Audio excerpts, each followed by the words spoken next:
ਇਹ ਪਿੱਛੇ ਕਹਿੰਦੇ ਤੁਸੀਂ ਸਿਕਿਉਰਿਟੀ ਗਾਰਡ ਰੱਖ ਲਓ। ਸਿਕਿਉਰਿਟੀ ਗਾਰਡ ਦੇ $30-40 ਘੰਟੇ ਪਰ an hour. We just small businessman can't afford to do that. ਤੇ ਸਾਡੀ ਗਲਤੀ ਇਹ ਕਿ ਅਸੀਂ ਸੁੱਤੇ ਰਹਿ ਗਏ। ਇੰਨਾ ਵੀ ਚੰਗਾ ਕਿ ਲਾਸਟ ਮਿੰਟ ਤੇ ਆ ਕੇ ਅਸੀਂ ਜਾਗ ਪਏ।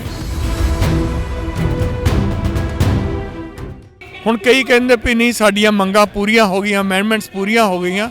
ਜਦ ਤੱਕ ਉਹ ਪਾਰਲੀਮੈਂਟ 'ਚ ਲਿਖਤ ਨਹੀਂ ਆ ਜਾਣੀਆਂ ਕਿਸੇ ਚੀਜ਼ ਤੇ ਭਰੋਸਾ ਨਹੀਂ ਕੀਤਾ ਜਾ ਸਕਦਾ।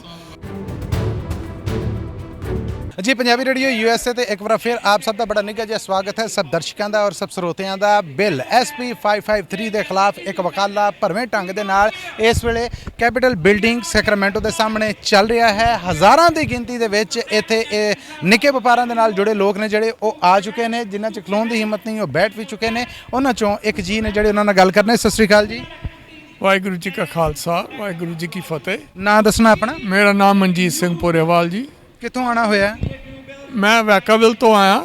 ਵੈਸੇ ਮੈਂ ਵੈਸੈਕ ਅਮਰੀਕਨ ਸੀਨੀਅਰ ਐਸੋਸੀਏਸ਼ਨ ਨਾਲ ਵੀ ਸੰਪਰਕ ਰੱਖਦਾ ਤੇ 7-11 ਤੋਂ ਰਿਟਾਇਰ ਹੋਇਆ।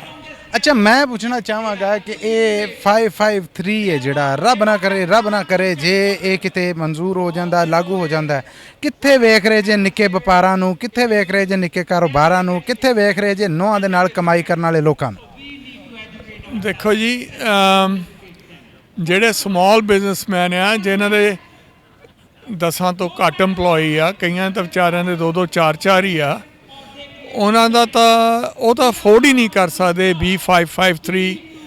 ਹੁਣ ਇਹ ਪਿੱਛੇ ਕਹਿੰਦੇ ਤੁਸੀਂ ਸਿਕਿਉਰਿਟੀ ਗਾਰਡ ਰੱਖ ਲਓ। ਸਿਕਿਉਰਿਟੀ ਗਾਰਡ ਦੇ $30-40 ਘੰਟੇ ਪਰ an hour. We just small businessman can't afford to do that.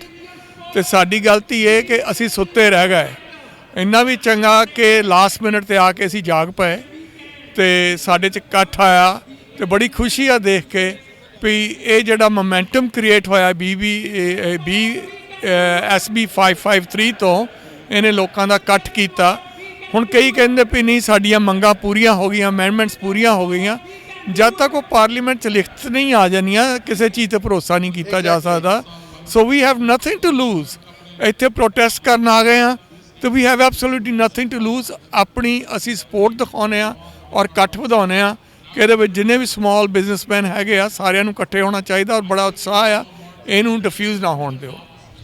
ਤੁਸੀਂ ਦੱਸਿਆ ਕਿ ਤੁਸੀਂ ਰਿਟਾਇਰ ਹੋ ਚੁੱਕੇ ਜੇ, ਤੁਸੀਂ ਜਜ਼ਬੇ ਦੇ ਵਾਸਤੇ ਇੱਥੇ ਪਹੁੰਚੇ ਜੇ, ਬਾਕੀ ਜਿਹੜੇ ਨਹੀਂ ਪਹੁੰਚ ਸਕੇ ਜਾਂ ਜਿਹੜੇ ਹਮਾ ਕੇ ਪਹੁੰਚੇ ਨੇ ਉਹਨਾਂ ਵਾਸਤੇ ਕੀ ਸੁਣਾ? ਉਹਨਾਂ ਵਾਸਤੇ ਵੀ ਉਹ ਵੀ ਨਾਲ ਆਪਣੇ ਭਰਾ ਆ। ਜਾਗ ਸਾਰਿਆਂ ਨੂੰ ਲੱਗਾ ਆ। ਸੋ ਹੌਲੀ ਹੌਲੀ ਸਾਰੇ ਜੁੜ ਜਾਣੇ ਆ।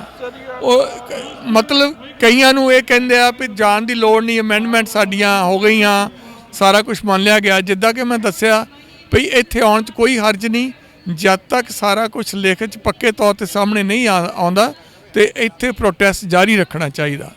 ਬਿਲਕੁਲ ਠੀਕ ਹੈ। ਆਪ ਜੀ ਦਾ ਬਹੁਤ ਧੰਨਵਾਦ। ਥੈਂਕ ਯੂ ਜੀ।